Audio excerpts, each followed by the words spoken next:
All right, welcome back to another video. This time, I wanted to talk about pre-approval letters. Now, somebody actually asked me, hey, is it mandatory to have a pre-approval letter if I wanted to go make an offer on a home, right? And the answer to that question is actually no, it is not mandatory, but here's why you need it.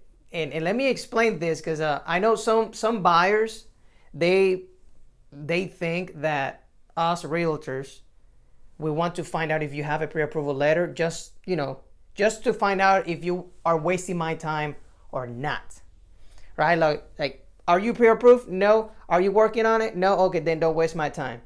So that's not how it works. Just put yourself in the shoes of a seller, right?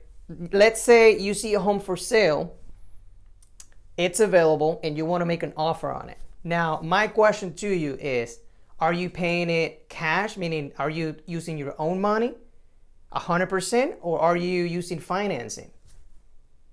Right? If the answer is, well, I'm using financing, I have money for a down payment, right? Let's say if you make an offer on a home and you let the seller know, hey, I'm going to use financing, but you don't have absolutely anything that proves that you have financing, do you think that seller will say, okay, well, I will just accept your offer, take the property off the market, I'm going to go under contract with you, and then just wait for you to magically and hope and pray that you figure it out how to get financing?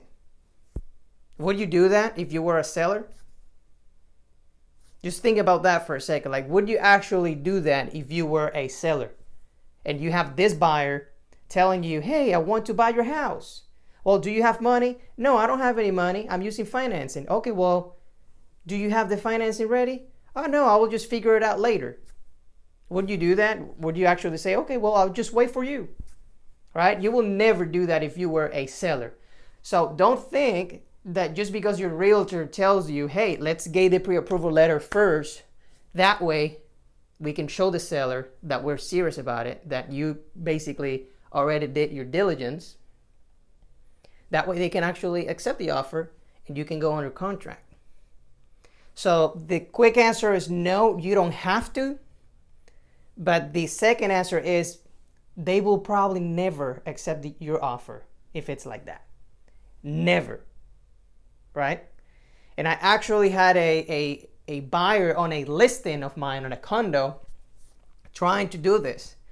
He was pretty much telling us, hey, we're going to pay you overpriced. We had it for 110 and he was offering 115, and he was telling us that he's going to figure it out the financing later. Oh, just give me 45 days and that way we can find a lender.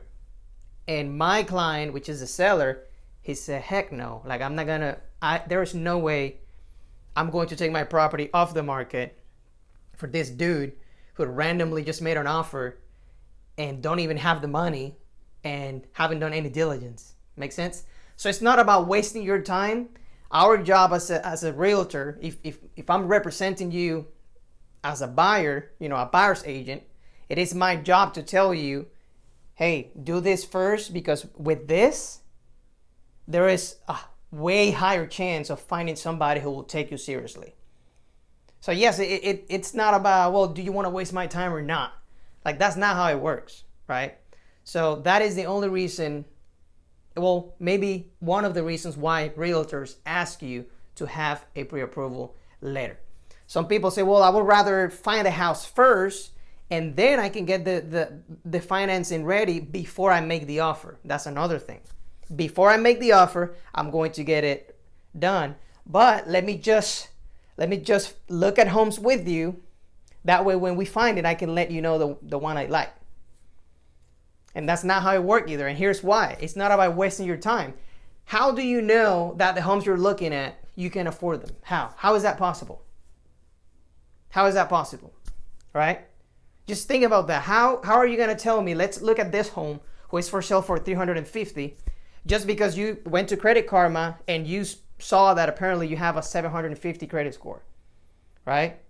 How would that work? Because it doesn't make any sense, because remember, the lender, if you're using financing, the lender will not only ask you for your credit score, There's a bunch of things that go into the pre-approval letter. Your income, your debt, right? Your credit score. Do you even have an employment? Do you have employment? Are you retired? Do you have child support?